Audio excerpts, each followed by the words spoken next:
TV Patrol. City Assessor's Office Uzamis gipaniguro ang makatarunganong SMV proposed rate. Gipaniguro sa City Assessor's Office nga makatarunganon ang proposed rate sa SMV o Schedules Market Value nga ipatuman sa dakbayan sa Uzamis sa maabot nga panahon.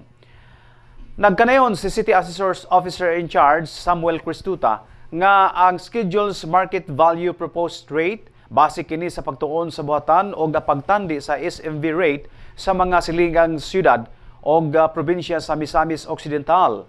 Mihimo gilayon o bag-ong pagtuon ang City Assessor's Office sa SMV rate gumikan kay mao kini ang gimando sa Republic Act number 12001 o gitawag nga the Real Property Valuation and Assessment Reform Act o RP VARA law nga matag tulo ka tuig aduna mahitabo nga bag-ong SMV rate aron na mao kini ang bag-ong basihan sa valuation ug assessment sa land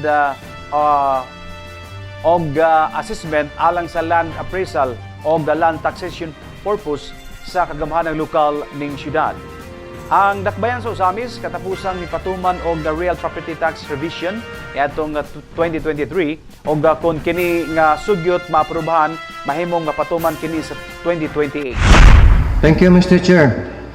So far, kini among gihimo ang SMB compared to other cities. For example, Misamis Oriental, layo ra kay tas tinuod. Kay ngano man nilaktaw tag tulo ka revisions. Laktaw tag tulo ka revisions.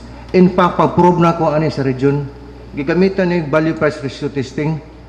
Layo kay ang atong baseline nga sa previous revision 2023. Kung naka-revision pa lang tag tulo ka tuig, dili kay ta mabuguan at nabugutan ato.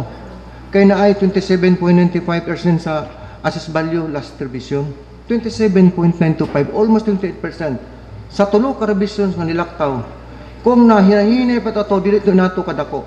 Ni matingala ta karon nganon dako taglokso. In fact, naay mga sales namo nga wala ka pasar. Kay tungod sa kadagko kayo, ang market driven data sa actual and real time lahi. Ang market value sa susuputing gamaya. Sa bukid sa Sibasi Palangdaan, tag 500 per square meter na ang 500 square meter na ang agrikulturalan. So kining impact karon sa SMB. Gayon ko pagigani ni realistic. So ini 1 TV Patrol.